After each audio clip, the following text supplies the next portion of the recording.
I'll stare in your eyes when you ask me how far. I'll say, Jesus, I tried.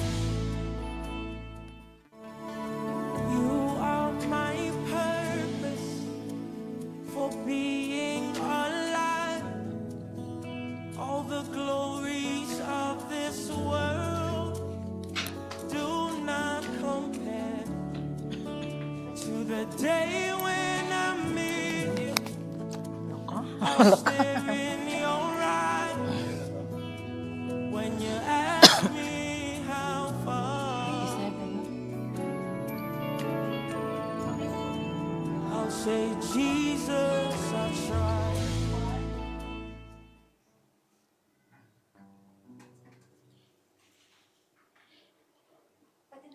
Amen. Shalom everyone and welcome to our 27th day prayer and fasting and our 27th day.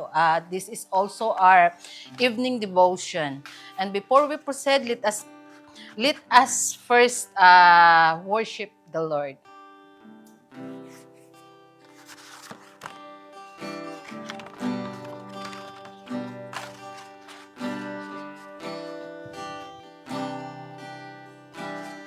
Wala akong nakita.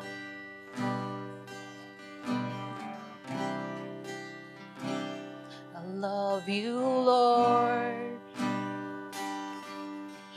for your mercy never fails me.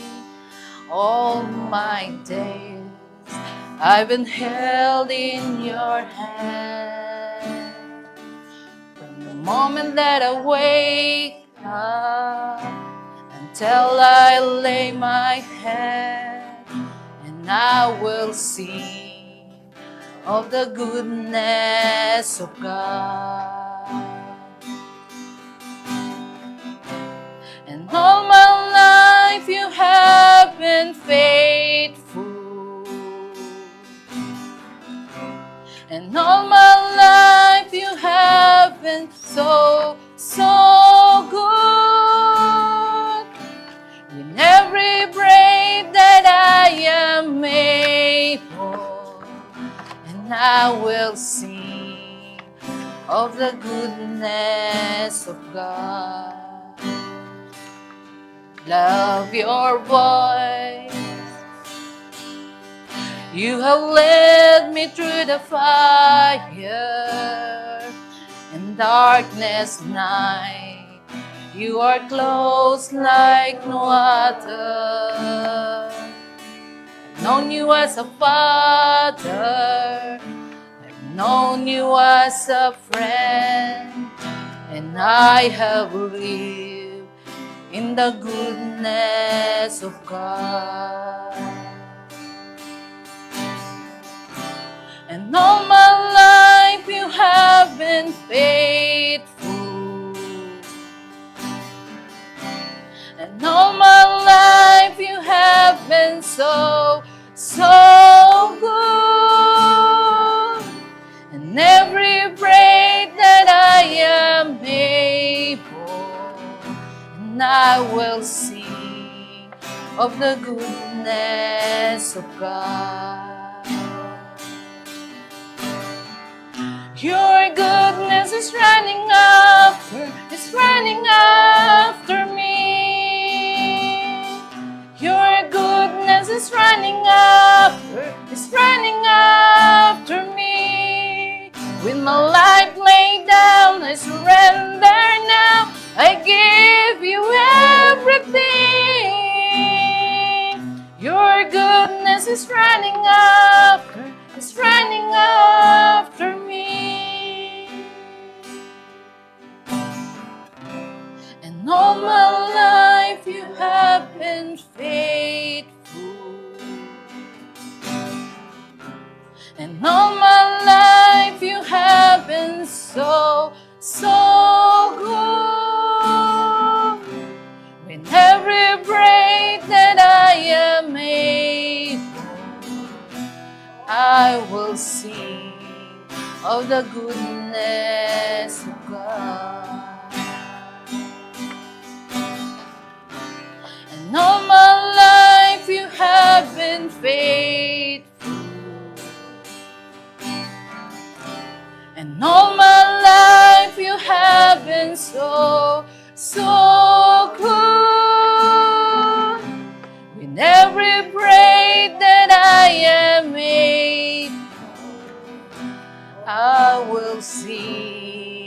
of the goodness of God. Oh, I will sing of the goodness of God. Oh, I will sing of the goodness of God. Amen. Praise God. At to proceed po, let us welcome our exhorter today, Brother J.R. Yarsa, for the Word of God. You are my purpose for being alive. All the glories of this world do not compare to the day when I meet you. I'll stare in your eyes when you ask. Amen. Maraming salamat po sa ating Amen. Maraming salamat po sa ating worship leader na si Sister Grace. Tunay nga po na talaga yung goodness ni Lord ay laging nasa atin. At maraming salamat po sa lahat ng nasa FB Live na patuloy na sumusubaybay sa atin at patuloy na nakikiisa sa ating 40 days prayer and fasting at tayo po ay nasa day 27 na. At patuloy Lord at ang title ng ating rhapsody ngayon ay ang Gracious and Loving Words at matatagpuan po yan sa Ephesians 4:29. Sabi doon, let no corrupt communication proceed out of your mouth, but that which is good to the use of edifying, that it may minister grace unto the hearers. Amen. Tayo po'y panamandali ang manalangin. Lord, maraming salamat po, Lord God, sa gabing ito, Panginoon. Patuloy, Lord God, na samahan mo kami, Lord God, na maihayag, Panginoon, Lord God, kung ano man, Lord God, yung nais mong ipabatid, Lord God, sa aming mga kasamahan ngayon, Panginoon, at patuloy, Lord God, na itago mo lamang ako, Lord God, sa iyong cross, Lord, at maihayag ko lamang, Lord God, yung mga mabubuting balita, Lord God, na nagmumula sa iyo, Lord. Patuloy, Lord God, dalangin ko rin po, Lord God, sa aming mga kasamahan, Lord God, na nag-aayuno, Panginoon. Lord, ikaw po, Lord God, ang mag-cover sa kanila, Lord God, at mag-manifest po sa kanila, Panginoon, ang fruit of the Holy Spirit, Panginoon, upang sa ganun, Panginoon, sa araw-araw, Lord God, na kami nag-aayuno, Panginoon, ay patuloy, Lord God, na hindi kami, Lord God, makapagsambit, Lord God, ng hindi magagandang salita, Panginoon, bagkus, Lord, yung mga kabutihan lamang, Lord God, ang aming masasalita, Panginoon. Lord, gabayan mo po kami, Lord God, sa araw-araw, Panginoon, at ibalik mo, Lord God, yung strength na aming mga nawawala sa aming mga pangangataon, Panginoon. Lord, maraming salamat po, Lord, at ito po ang dalangin sa iyong matamis na pangalan. Amen and amen. Sabi po dito, what kind of words comes out of your mouth? Are they words of love and grace? Or words that pierce like a sword? The Bible says in Proverbs 12:18, there is that speaketh like the piercing of sword, but the tongue of the wise is health. The latter is your life. Your words are bring healing to the bruised and mend the broken-hearted. Don't utter words that destabilize others and rob them of their self-esteem. Support, uplift, bless, and minister grace to others with your word. Your mouth is tool given to you by God for edification, not for a vengeful, hateful, or distasteful word that engenders strife or contention. Amen. This verse portrays unwholesome, abusive. Sabi po yan sa verse ng Ephesians 4:29. This verse portrays unwholesome, abusive, or obscene speech, which is Christian would not use.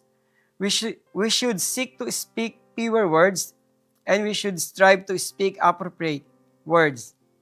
The proper Christian approach to words is carefully think about how to use our word to build up others, not to tear them down. We strive to give grace to those who hears, and speech that build up is clean, kind, and true. Amen. Sa ating nga pong di ba, katulad yun tayo mga matatagal ng Kristiyano, dapat po kapag pag nagsasalita po tayo, dapat po yung mga mabubuting bagay na yung mga ating sinasambit.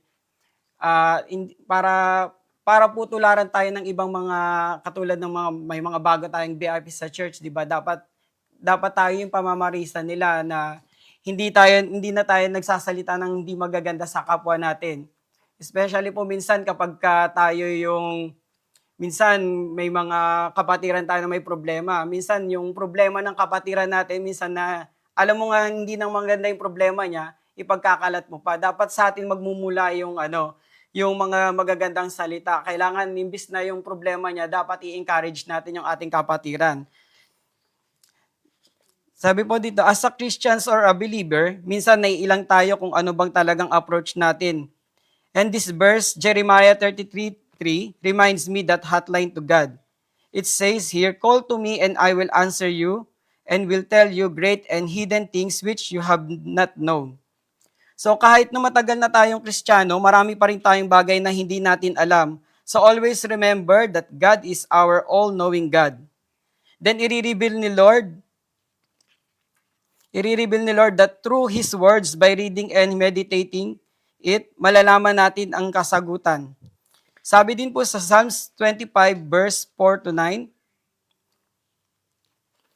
show me your ways, O Lord, and teach me your path. Guide me in your truth, teach me for you are good. My Savior and my hope is in you all day long. So wala tayo talagang ibang tatawagin but God alone. Gracious word meaning they are not only truthful, but they are also spoken with tact and caution.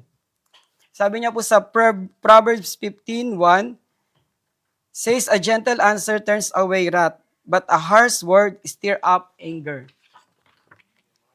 When people come to us in wrath, we are so often tempted to be harsh in response. Wisdom shows us the value of soft answer. One without sharp edge or points, that kind answer can you actually turn away wrath. I remember in some points of my life being working in sales, may mga ma-encounter kang mababait pero meron ding talagang mga rude na customer. But I have to guide them with the best no matter who they are. At the end of the day, they are customer and are the important. So I have to respond to them positively and calmly. Ganon din po tayo sa ating buhay Kristiyano. Di natin mapiplease ang lahat dahil wala naman perfect dito sa mundo, kundi si God. At least makapag-share tayo ng Word of God. Malay mo sa simpleng pag-share ng salita ng Lord ay magiging daan pala yun para makilala din nila si Lord sa buhay nila. Sabi po sa John 1:1, in the beginning was the Word, and the Word was with God, and the Word was with God. Sabi nga po, 'di ba, yun nga kapag di ba, minsan sa atin may mga may encounter tayo. Minsan kailangan dapat pag yung mga na-encounter na katulad yung mga na-encounter ko nga dati ng mga customer namin talagang minsan talagang kahit na gusto mong magalit parang dahil syempre alam mo nakakilala ka na sa Panginoon, hindi mo na magalit. Dapat sa buhay Kristiyano dapat magiging na tayo yung nasasalita na natin. Kasi meron din akong kakilala na mga kapatiran natin, minsan madadalas kapag nagugulat sila sila, ay praise the Lord. Na ginulat mo lang, praise the Lord yung sinabi niya. Di ba nakakatuwa kasi imbis na yung ibang mga mali-mali, di ba, pagka ginulat mo, talagang sasabihin nila kung anong mga hindi maganda salita, pero yung ibang kapatiran natin talagang napag-praise the Lord na hallelujah, ganyan. Dapat yun yung mga sinasalita na natin kasi nga kung ano man yung nilalabas kasi ng ating bibig kasi yan yung bibig natin yan, pinaka-powerful yan sa lahat eh. Kaya dapat iingatan po natin yung mga sasabihin natin sa kapwa natin. Katulad niya, nung hindi pa po ako Christian noon, kasi talagang dati, madalas nagmumura ako, di ba? Tapos yung mga hindi magagandang salita na sasabi ko, lalo na pagka naiinis ka. Pero syempre, dahil naglilingkod na tayo sa Panginoon, tinuruan na tayo ni Lord ng mga salita sa pamamagitan ng pagme-meditate ng kanyang salita, di ba? Dapat wag po natin kalilimutan sa umaga, sa tanghali, sa gabi, magpe-pray po tayo para pero unang-una po dapat sa umaga pa lang pagising natin, magpasalamat na tayo sa Panginoon kasi talagang ipapasalamat na natin yung magpapa-cover tayo ng blood of Jesus na pagdating sa ating trabaho ay maging calm lang tayo, maayos tayong makitungo sa ating mga kapwa. Hindi darating sa trabaho na napagalitan ka lang na kung ano-ano na yung sasabihin mo sa kapwa mo. Dahil Kristiyano na tayo tinuruan na tayo ng Panginoon na maging maayos na makitungo sa ating mga kapwa. Ayun, yun lang po at samahan niyo po ako sa ating prayer confession. Dear Father, I thank you for filling my heart with your love and grace. I speak words that edify,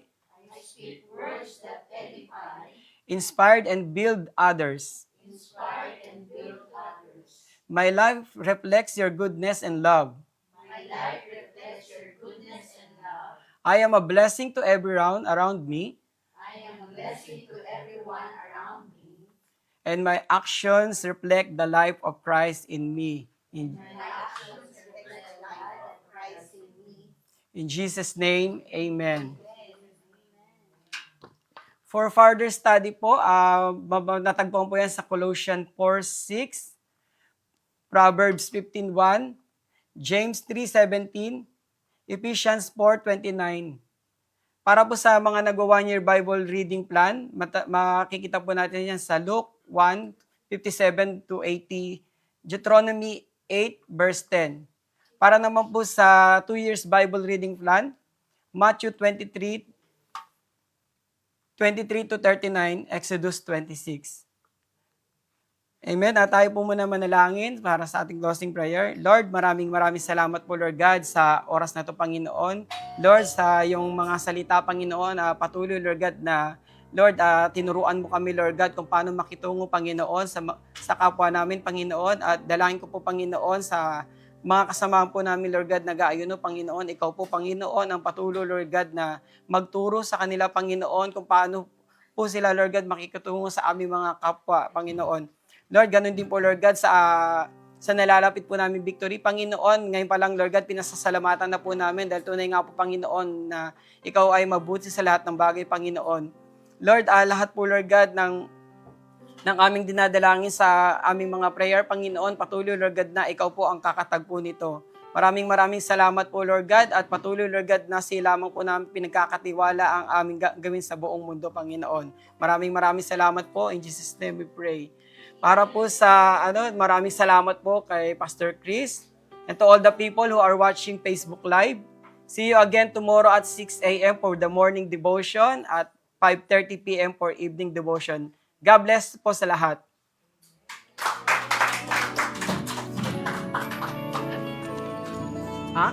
I'll say